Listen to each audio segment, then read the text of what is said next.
The land always takes its toll, and some men pay with tears while others with blood. Ted stared at the dead rows of corn that stretched as far as the eye could see. The morning sun was already burning his back through his faded cotton shirt, and the dry wind carried only the smell of parched earth and lost dreams. His wife had died the previous winter, taking with her not only the love of her life, but also the hope that the estate would one day flourish. He had inherited those lands from his father-in-law, a bitter man who never believed that Ted was capable of making anything prosper. Maybe the old man was right. 3 years of trying to bring life out of that ungrateful soil, 3 years of watching the rains come too late or too soon, 3 years of watching neighbors thrive as their crops languished under the relentless Arizona sun. The bay horse grazed among the dry rows, looking for any green shoots that had escaped the drought. It was a hardy animal, bought with the last few dollars left over after Sarah's funeral. Ted watched the animal with a mixture of gratitude and guilt. Even on the most difficult days, when Ted himself barely had enough to eat, he always saved a handful of oats for the horse. The morning followed its slow and cruel course. Ted walked among the dead plants, plucking here and there an ear that might still be of some use. It was useless work, he knew that. But standing inside that empty house was worse than accepting defeat on the field. The house still smelled of Sarah. It still echoed with her laughter. It still kept its dresses in the closet, as if she was going to come back at any moment. The horse began digging near a lone tree, growing in the middle of the plantation. Ted had thought about cutting it down several times, but Sarah always said that the tree was lucky.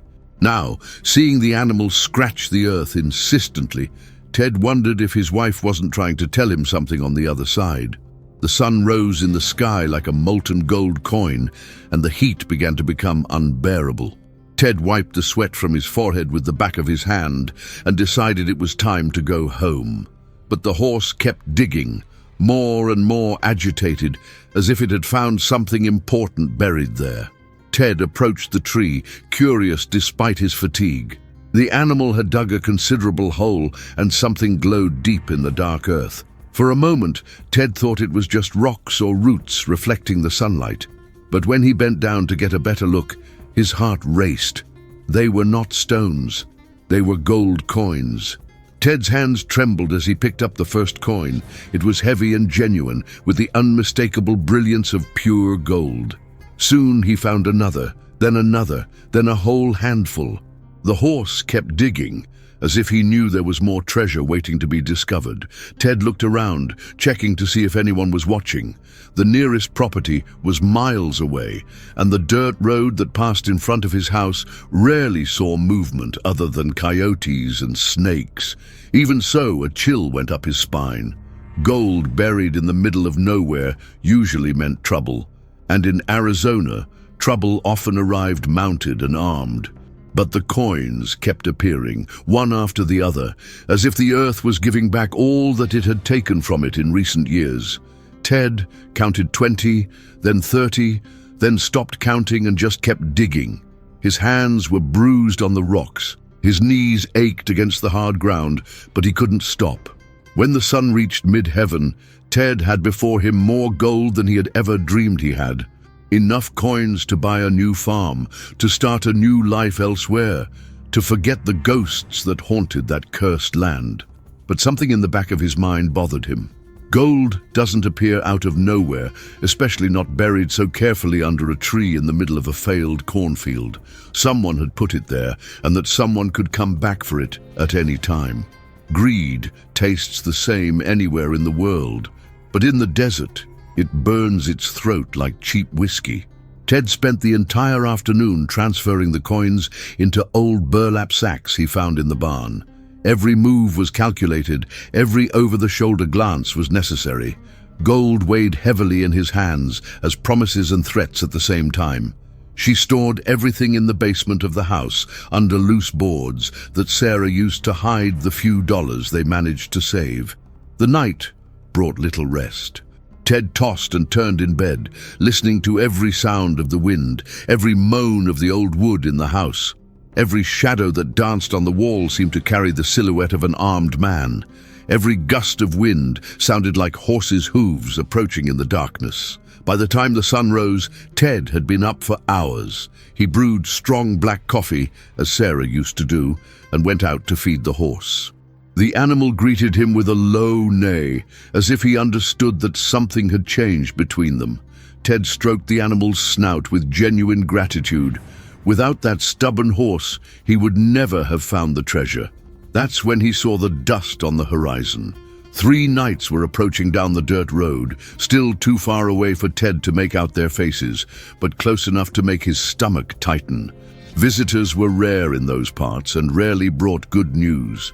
Ted went back inside the house and took the rifle he kept behind the door. It wasn't a big deal, but it still worked. The men stopped in front of the wooden gate that separated the property from the road. The leader of the group was a tall, thin guy with a black hat and a grey mustache. The other 2 were younger but carried weapons on their waists with the naturalness of someone who knew how to use them. Ted stepped out on the porch, rifle in hand, trying to look more confident than he really felt. The man in the black hat got off his horse and approached the gate unhurriedly. His eyes scanned the property with interest, lingering on the lone tree in the middle of the dead plantation. Ted felt a shiver run down his spine. The stranger knew exactly where to look. The man pointed directly to the tree and then looked at Ted with a smile that didn't reach his eyes. His gestures were clear. He knew about gold. The 2 companions spread out, one to each side of the property, surrounding Ted with the precise movements of someone who had done it before. Ted pressed his rifle to his chest as the leader of the group advanced toward the balcony. The man carried ruthless authority on his shoulders, the kind of confidence that comes from years of solving problems at gunpoint. When he stopped a few meters from the house, he took off his hat in a gesture of false courtesy. The stranger then did something that ran Ted's blood cold. He pulled out a yellowed letter from his pocket and showed it from afar. Even without being able to read the content, Ted recognized the trembling handwriting of his father-in-law Henderson. The old man had left more than dry land and debts. He had left secrets buried. One of the younger men headed directly to the tree and began to examine the disturbed soil. He didn't have to dig far to find evidence that someone had been there recently. He waved to the leader, confirming what everyone already knew. Ted realized he was cornered. These men were not opportunistic thieves. They knew the history of gold, they knew their father-in-law, and they probably knew exactly how many coins were buried under the tree. Even worse, they had some kind of document that gave legitimacy to their claim. The leader put the letter away and gestured to his companions. It was time to collect what they considered to be an old debt. Ted looked at the rifle in his hands, and then at the 3 armed men. The odds were not in his favor, but the gold in the basement of the house represented more than wealth. It represented her only chance to start over, to honor Sarah's memory, to transform that cursed land into something worthwhile. Fear has its own smell in the desert, mixing cold sweat with dry land and the bitter promise of violence. Ted stepped back 1 step on the porch, the rifle trembling imperceptibly in his hands. The 3 men moved with the precision of wolves surrounding wounded prey. The leader stood motionless near the gate, but his eyes never stopped studying Ted's every move. The other 2 had positioned themselves in such a way as to cut off any escape route. The wind changed direction, bringing the acrid smell of sweaty horses and something more disturbing, the metallic odor of well-oiled weapons, ready for use. Ted knew that smell. He had smelled the same aroma on the days when his father-in-law would come home with a gloomy look and pockets heavy with coins that he never explained where they came from. One of the younger men went to the well on the right side of the house. He didn't seem interested in the water, but rather in cutting off Ted's access to any hiding place. His hand rested on the handle of the revolver with casual naturalness, as if he was used to solving problems definitively. The other man examined the barn, checking to see if there were other people on the property. Ted realized that he was being studied like an animal in the slaughterhouse. His every move was calculated and anticipated. Those men had done this before, probably many times. The yellowed letter the leader carried was not just proof of an old debt, it was a carefully planned death sentence. The bay horse, which had discovered the treasure, was now grazing quietly near the lonely tree. The animal seemed oblivious to the tension that cut through the air like a sharp blade. Ted envied that innocence. Within hours, his life had transformed from silent hopelessness to absolute terror. The leader of the group made an almost imperceptible gesture with his head. It was a sign, and Ted saw the two companions come closer to the house. One of them began to go around the property on the left, while the other advanced on the right. In a few minutes, Ted would be completely surrounded with no possibility of escape. Ted's mind raced desperately for a way out. The rifle in his hands had only 5 rounds, and he was not an exceptional marksman. Against 3 experienced men, their chances of survival were slim. But handing over the gold meant not only losing her only hope of starting over, but also dishonoring Sarah's memory and accepting that her life was nothing more than a string of failures. The sun continued its relentless journey across the sky, and the heat began to become unbearable. Sweat ran down Ted's back, mixing with the fear that rose from the bottom of his stomach. He could feel the weight of the gold coins in the basement of the house, calling out to him like golden sirens that promised salvation and threatened destruction at the same time. It was then that Ted noticed something strange. The man examining the barn had stopped moving and was staring at something on the floor. His posture had changed, and a different tension took over his body. It wasn't the calculated tension of a predator, it was the sudden rigidity of fear. Ted followed the man's gaze and saw what had caught his eye. Footprints on dry land, footprints that did not belong to any of the 4 men present on the property. They were brands of heavy boots, still fresh, that followed a specific trail from the barn to the house. The leader had also noticed the change in his companion's behavior. He made another gesture, this one more urgent, and the 3 men quickly regrouped near the entrance to the property. Something had changed in the dynamics of the situation, and Ted realized that he might not be the only one in danger on that scorching morning. The footprints told a story that none of the men present wanted to hear. Someone else knew about gold. Someone else had been there recently, watching, waiting, planning. The treasure buried under the lonely tree had attracted more interested parties than Ted had imagined. The wind blew again, raising a cloud of dust that momentarily obscured everyone's view. As the air calmed down, Ted saw something that made his blood run cold in his veins. A 4th shadow moved between the dead rows of corn, silently approaching the house. Death comes slowly in the desert, but when you decide to hurry, no one has time to pray. The figure that moved between the rows of dead corn was small and agile, wearing dark clothes that made it almost disappear against the shadows cast by the inclement sun. Ted strained his eyes, trying to distinguish whether he was male or female, friend or foe, but the distance and the flickering heat made it impossible to be sure of anything. The 3 gunmen had sensed the intruder presence and now faced the same dilemma as Ted. They didn't know if the 4th person was a threat or an opportunity. The leader of the group made quick hand gestures, directing his teammates into defensive positions. In a matter of seconds, the predator-prey dynamic had morphed into something far more complex and dangerous. Ted took advantage of the momentary confusion to retreat a few steps towards the door of the house. Every inch of distance he managed to gain could mean the difference between life and death in the next few minutes. The rifle in his hands seemed pathetic in the face of the unfolding situation, but it was all he had to defend himself. The mysterious figure stopped moving and stood motionless behind a particularly dense row of corn. Ted could see only a piece of dark fabric swaying slightly in the wind, but he knew he was being watched. Everyone was being watched. It felt the same as having a ghost hovering over your shoulders, whispering warnings that no one could understand. The man who had discovered the strange footprints made a sudden movement towards the barn, trying to use the structure as protection. His run was interrupted by the dry sound of a gunshot that echoed through the property like thunder on a clear day. It had not come from Ted's rifle, nor from the weapons of the three visitors. It had come from the plantation.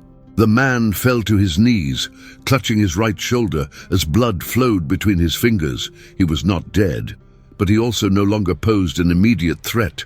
His companions took shelter behind their horses, using the animals as makeshift shields as they tried to locate the source of the shot. Ted felt a strange mixture of relief and terror. For one thing, his opponents had dwindled from 3 to 2. On the other, there was now an unknown gunman on the property, and Ted had no idea of his intentions. The gold in the basement of the house suddenly seemed more like a curse than a blessing. The leader of the group tried to communicate with the figure hidden in the plantation through gestures, but got no response. The person remained motionless, invisible among the dry rows of corn, like a ghost waiting for the right moment to manifest again. The silence that followed the shot was more deafening than the shot itself. Ted took advantage of the distraction to take a closer look at the situation. The injured man was trying to crawl towards the horses, leaving a trail of blood on the dry land. His movements were slow and painful, and Ted realized that the shot had been carefully calculated to incapacitate, not to kill. Whoever was on the plantation knew how to shoot accurately. The bay horse, which had discovered the treasure, was now agitated by the sound of the shot. The animal ran in small circles near the lonely tree, neighing low and shaking its head. Ted had a strange connection with this animal, as if the two of them were partners in a deadly dance that neither of them had chosen to dance. It was then that Ted saw something that changed his perception of the whole situation. The figure in the plantation moved slightly, allowing a ray of sunlight to illuminate his face for an instant. It was a woman, a young woman with dark hair tied back behind her head and eyes that even from a distance seemed to burn with a dangerous intensity. The revelation hit Ted like a punch in the stomach. Sarah had a younger sister who had disappeared years ago, long before Ted met his future wife. Sarah rarely talked about her, but Ted vaguely remembered a story about trouble with dangerous men and a sudden flight west. Could that woman on the plantation be... The mysterious woman made an almost imperceptible gesture in Ted's direction. It wasn't threatening, but it wasn't exactly friendly either. It was a gesture of recognition, as if she knew exactly who he was and why he was there. Ted felt a shiver run down his spine. If his suspicions were correct, the situation had become even more complicated. The two remaining men of the original party were clearly outnumbered. They had come prepared to intimidate a lone farmer and ended up in the middle of a shootout, with a skilled sniper hiding in the field. The leader made more gestures to his uninjured comrade, and Ted realized that they were planning a strategic retreat. But the woman on the plantation didn't seem willing to let them go easily. Another shot echoed through the property, this time hitting the ground just inches from the feet of one of the horses. The animal got scared and started running in circles, making it even more difficult for the two men who tried to use it as a shield. Ted realized he was in the middle of a war he didn't fully understand. The gold in the basement of the house was only part of a much larger story, one that involved his dead father-in-law, a possible lost sister-in-law, and 3 armed men who perhaps had more to lose than he realized. The sun continued its relentless journey across the sky, and the heat was becoming almost unbearable. Sweat dripped down Ted's face, mingling with the dust kicked up by the nervous horses and the acrid smell of burning gunpowder. Every second that passed increased the tension in the air, as if the atmosphere itself was about to explode. The woman on the plantation moved again, this time getting close enough that Ted could see her face more clearly. There was something familiar about those traits, something that reminded him of Sarah in the moments when his wife was determined to achieve something important. The resemblance was subtle but undeniable. It was then that Ted made a decision that would change the course of everything. He slowly lowered his rifle, pointing it at the ground in a gesture of partial surrender. He was not surrendering to the armed men, but rather signaling to the woman on the plantation that he did not see her as an enemy. It was a huge risk, but something deep in his heart told him that she was there to help him, not to harm him. The answer came immediately. The woman emerged from the rows of corn like an apparition, rifle in hand, walking with the confidence of someone who knows every stone and every shadow of that property. When he got closer, Ted was absolutely sure of his identity. That was Emma, Sarah's younger sister, the woman who had disappeared in the West years ago and who everyone assumed was dead. Truth is like buried gold. Sometimes it takes years to discover, but when it emerges, it changes everything forever. Emma stopped a few feet from Ted, and for the first time in years, he could clearly see the face that reminded him so much of Sarah. The same dark eyes, the same determination on her chin. But where Sarah carried gentleness, Emma exhibited the toughness of someone who had survived things that Ted couldn't even imagine. Small scars marked his hands, and the way he held the rifle revealed years of experience in dangerous situations. The two remaining men took advantage of the momentary distraction between Ted and Emma to attempt a desperate escape. The leader of the group pulled his wounded companion onto one of the horses, while the third man quickly mounted his own animal.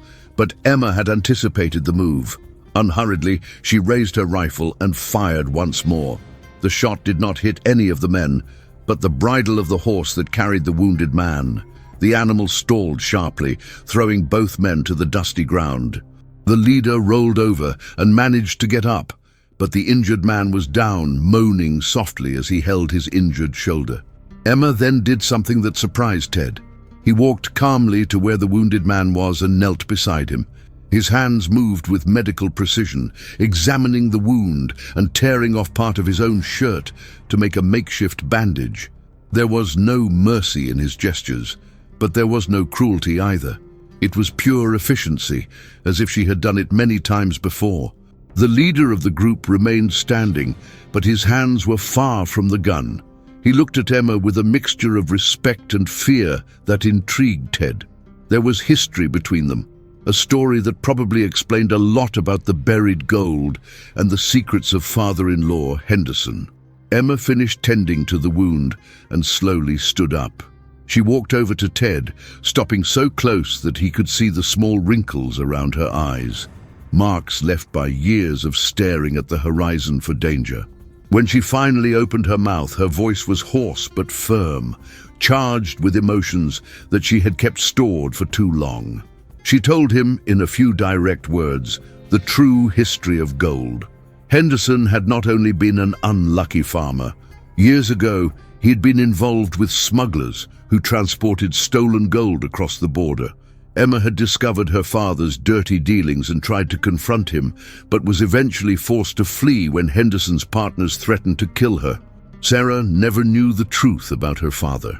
Henderson had managed to keep his eldest daughter away from dangerous business, but Emma had seen too much and had become a problem. The gold buried under the tree was the part that Henderson had managed to hide before he died, a kind of life insurance that he hoped to leave to his daughters. The three gunmen were the last survivors of the original smuggling group. They had spent years searching for the lost part of the treasure, and Henderson's death had finally given them the clue they needed. The letter they carried was not a legitimate debt, but rather a rudimentary map that the old man had drawn before he died, trying to document the location of the gold for posterity. Emma had been surveying the property for weeks, waiting for the smugglers to show up. She knew they would come eventually, and she wanted to be there when it happened. Not out of revenge, but to protect Ted and honor Sarah's memory. The eldest sister had died without ever knowing the whole truth about her father, and Emma intended to keep it that way. Ted looked at the lone tree where it had all begun, then at the bay horse that still grazed peacefully among the dead rows of corn. The animal had discovered more than gold. It had discovered a lost family and secrets that could have been taken to the grave. Within hours, her life had transformed from hopeless loneliness to something completely new and unexpected. Emma turned to the three men and made a simple but definite gesture. He pointed to the road and then to the horizon. It was a clear order: leave and never come back. The leader of the group hesitated for a moment, looking at the spot where the gold had been found, but Emma raised her rifle again. The message was understood. The three men mounted their horses, the wounded man being helped by the other two. They left in silence, kicking up a cloud of dust that soon dissipated into the warm morning air. Ted knew they wouldn't come back. Emma had established a kind of justice that they recognized and respected, the right of the strongest, tempered by the mercy of those who could have killed but chose to spare. When the men had completely disappeared over the horizon, Emma turned to Ted and smiled for the first time. It was a sad but genuine smile, full of shared memories of a sister they had both loved. She told him that the gold was rightfully his, rightfully inherited through Sarah, but that he should be careful with anyone who told him about its existence. Ted looked at the woman who had appeared as an avenging angel on his property and made a decision that surprised even himself. He offered half of the gold to Emma, not out of obligation, but out of gratitude. She had lost as much as he did, maybe more, and deserved a chance to start over. Emma considered the offer for a long moment, looking at the house where Sarah had lived her final years, at the dead plantation that symbolized so many lost dreams, at the lonely tree that had kept secrets for so long. Finally, she shook her head. The gold belonged to Ted and Sarah's memory. She had found her redemption simply by protecting the remaining family. The sun was beginning to decline over the horizon as Emma prepared to leave. She had fulfilled her mission, and now she needed to follow her own path. Before mounting the horse she had left hidden behind the barn, she hugged Ted briefly. It was a farewell hug, but also a welcome to a new phase of their lives. Ted stood on the porch, watching Emma disappear in the same direction from where she had arrived, like a ghost returning to the spirit world.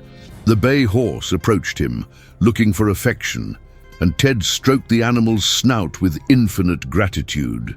Without that stubborn horse, none of this would have happened. That night, Ted slept better than he had in months. The gold was still in the basement, safe and waiting, but now it represented something different. It wasn't just a chance to start over, but a connection to Sarah's past and a legacy he could use to honor her memory properly. A few weeks later, Ted sold the dry property and bought a thriving farm in another state. He used some of the gold to build a small school in the nearby town, dedicated to the memory of Sarah Henderson. The rest he saved for the difficult days that he knew were yet to come. The bay horse accompanied him on the journey to his new life. Ted never found out if Emma had survived the adventures that awaited her on the horizon, but sometimes, when the wind blew in from a certain direction, he could swear he heard the distant echo of a rifle being fired, and smiled knowing that somewhere in the west, his lost sister-in-law was still fighting her own battles. The lone tree remained on the abandoned property, holding secrets that only the wind knew now. And if one passes by during a sandstorm, one can still hear the ghostly neighing of a bay horse, digging eternally in search of buried treasures that change fates forever. If this story of courage and survival has touched your heart, you can't miss our upcoming adventures of the American Wild West, where men and women face their destinies under the relentless desert sun and discover that sometimes redemption comes from the most unexpected sources. Subscribe to the channel to follow more narratives about justice, revenge, and second chances in the arid lands of the frontier.